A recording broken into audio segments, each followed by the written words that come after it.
കൊച്ചൂസ് കിച്ചണിലേക്ക് എല്ലാവർക്കും സ്വാഗതം. ഇന്ന് നമ്മളൊരു കപ്പ ബിരിയാണിയാണ് ഉണ്ടാക്കാൻ പോകുന്നത്. അപ്പം 2 കിലോ പോത്ത് 3 കിലോ കപ്പയും അങ്ങനെ നമുക്ക് ബിരിയാണി ഒന്ന് ചെയ്ത് നോക്കാം. അപ്പം വായു. അപ്പം കഴുകി വൃത്തിയാക്കി വെച്ചേക്കുന്നതാണ് പോത്തെ. അപ്പം വലിയ കഷ്ണമൊക്കെ ഒന്ന് മുറിച്ചിടുക നമ്മൾ ഒരു എണ്ണയാണേലും. അപ്പം നമുക്കിതൊന്ന് കുക്കറിലോട്ട് ഇടാവേ. ഇതിനകത്തോട്ട് ഇഞ്ചിയും വെളുത്തുള്ളിയും കൂടെ അരച്ചത് പേസ്റ്റ് അങ്ങോട്ട് ഇട്ട് കൊടുക്കാവേ. 2 സ്പൂൺ ഇട്ട് കൊടുത്തിട്ടുണ്ട്. പൊടിക്കുന്ന മസാലയാണ്. അപ്പം ഇവിടെ ഗരം മസാല ഞാൻ പൊടിച്ചേ ചേർക്കുള്ളൂ, അല്ലാതെ വരവ് ചേർക്കുകയില്ല. അപ്പോൾ ഇച്ചിരി ഒന്ന് തൂളി കൊടുക്കുന്നുണ്ട്, 1/2 സ്പൂണേ. 1.5 സ്പൂൺ ഇട്ട് കൊടുത്തിട്ടുണ്ട് നമ്മളെ എരിവെള്ള മുളക് പൊടി. ഇപ്പം ആവശ്യത്തിന് മിക്സ് ചെയ്ത് കൊടുക്കണമേ. പൊടി ഇട്ട് കൊടുക്കാൻ മറന്നു പോയതാണേ. നമ്മൾ മഞ്ഞൾപ്പൊടി ഇട്ട് കൊടുക്കുന്നു. മഞ്ഞൾപ്പൊടി 1 സ്പൂൺ ഇട്ട് കൊടുത്തിട്ടുണ്ട്. നമ്മളിതൊന്ന് ഇളക്കി യോജിപ്പിച്ച് മൂടി വെച്ച് കൊടുക്കാം. 4 വിസിൽ വരട്ടെ. എടുത്തിട്ടുണ്ട്, നമുക്ക് കൊത്തിയെടുക്കാം. വെള്ളം വെച്ച് കൊടുക്കുവാണേ. വെള്ളം വെച്ച് കൊടുത്ത് തീ എത്തായി വന്നിട്ടുണ്ട്. കപ്പ ഇട്ട് കൊടുക്കുക.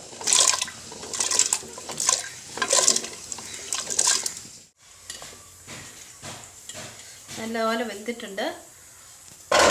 നല്ലപോലെ വെന്ത് വെള്ളം മാലാനായിട്ട് കോരിയേ. അരച്ചിടുന്ന പോലെ തന്നെ നമ്മൾ ചെയ്യുന്നുണ്ട്. അല്ലെങ്കിൽ ഇവിടെ ഇഷ്ടപ്പെടുകയില്ല തേങ്ങ ഇല്ലാതെ ഇത് വെച്ച്. തേങ്ങ ഒക്കെ ഇച്ചിരി കടിക്കുന്നതാണ് ഇഷ്ടം.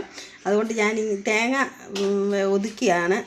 അപ്പോൾ ബിരിയാണിക്കകത്ത് തേങ്ങ ഒതുക്കി ഞാൻ ചേർക്കുവേ. ചിലർ തേങ്ങ ഇടാതെ ചെയ്യും. ഇപ്പം അടുപ്പത്തോട്ട് ഇട്ട് കൊടുക്കാവേ. അരപ്പ് നമുക്ക് അങ്ങോട്ട് ഇട്ട് കൊടുക്കാം. ഇളക്കാൻ പാകത്തിനാണ് നമ്മൾ ഇങ്ങനെ ചെയ്യുന്നത്. എണ്ണ ഒഴിച്ച് കൊടുക്കുവാണ്. അപ്പോൾ നമ്മൾ തേങ്ങാക്കൊട്ട് അരിഞ്ഞ് വെച്ചിട്ടുണ്ടായിരുന്നേ, അത് ഇച്ചിരി ഇട്ട് കൊടുക്കുവാണ്. കപ്പലണ്ടി ഇട്ട് കൊടുത്തിട്ടുണ്ട്.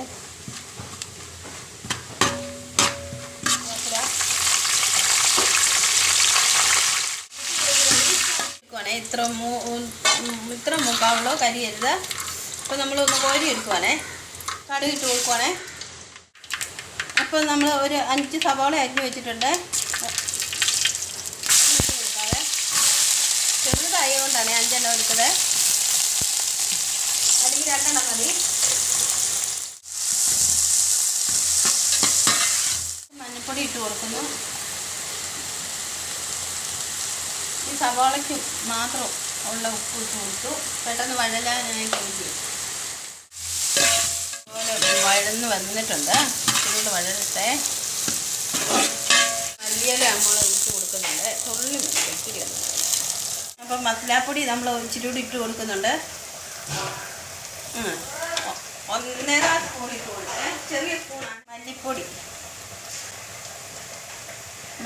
2 ചെറിയ സ്പൂൺ ഇട്ട് കൊടുത്തിട്ടുണ്ട്.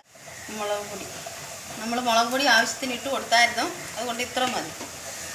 അപ്പം നമുക്ക് നന്നായിട്ടൊന്ന് ഇളക്കി മൂപ്പിക്കാം. കുക്കർ തുറന്നു നല്ല സെറ്റായിട്ട് വെന്തിട്ടുണ്ട്. അപ്പോൾ നമുക്ക് കറി അങ്ങോട്ട്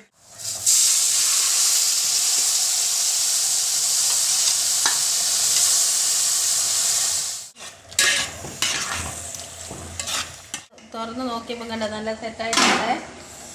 അന്നേരം നമുക്കൊന്ന് നല്ലതായിട്ട് ഉടച്ച് കൊടുക്കണം കപ്പ. ഇച്ചിരി വേവ് നിർത്തിയാണ് ഞാൻ ഊറ്റിയത്. എന്നാന്ന് ചോദിച്ചാൽ ഒത്തിരി കുഴഞ്ഞു പോകുകയല്ലേ. ചിലർക്ക് അങ്ങനെ ഒത്തിരി കുഴയുന്ന ഇഷ്ടമില്ലല്ലോ. അപ്പോൾ നമുക്കിതൊന്ന് ഇളക്കിയെടുക്കാവേ. എടുത്തിട്ടുണ്ട്. നമുക്കിനി ഇറച്ചിയും കൂടി അങ്ങോട്ട് ഇട്ട് കൊടുക്കാവേ. അപ്പോൾ നല്ലതായിട്ട് വെന്തിട്ടുണ്ട്, നല്ല സെറ്റായിട്ട് ഇരിക്കുവാണേ.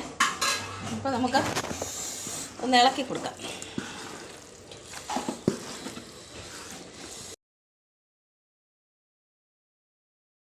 ഇച്ചിരി ഉപ്പ് കുറവ് പോലെ തോന്നിയേ.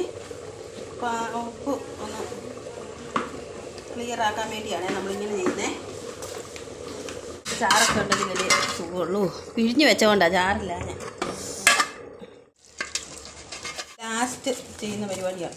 നമ്മൾ ആ വറുത്ത് വെച്ചതൊക്കെ ഒന്ന് ഇട്ട് കൊടുക്കണേ. അതാണ് ഇതിൻ്റെ തേങ്ങാക്കൊത്തൊക്കെ കടിക്കുമ്പോൾ നല്ല ടേസ്റ്റാണ്.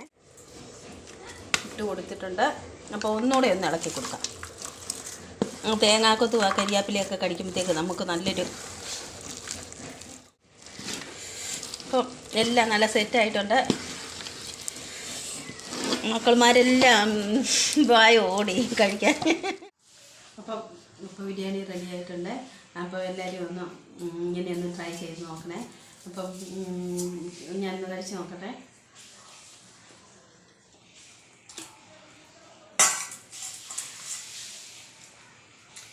അടിപൊളിയാണ്.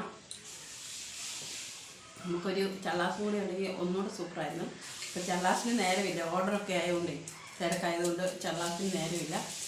അതുകൊണ്ട് എല്ലാവരും ഇങ്ങനെയൊന്ന് ട്രൈ ചെയ്ത് നോക്കി ഒരു ചള്ളാസും കൂടി ഉണ്ടാക്കി അടിപൊളിയാണ്. അപ്പം എൻ്റെ വീഡിയോ ഇനി ആരും സബ്സ്ക്രൈബ് ചെയ്യാത്തവർ സബ്സ്ക്രൈബ് ചെയ്യണം, ലൈക്ക് ചെയ്യണം, കമൻറ്റ് ചെയ്യണം. നല്ല വീഡിയോയുമായി കാണുന്നതിന് ബൈ ബൈ.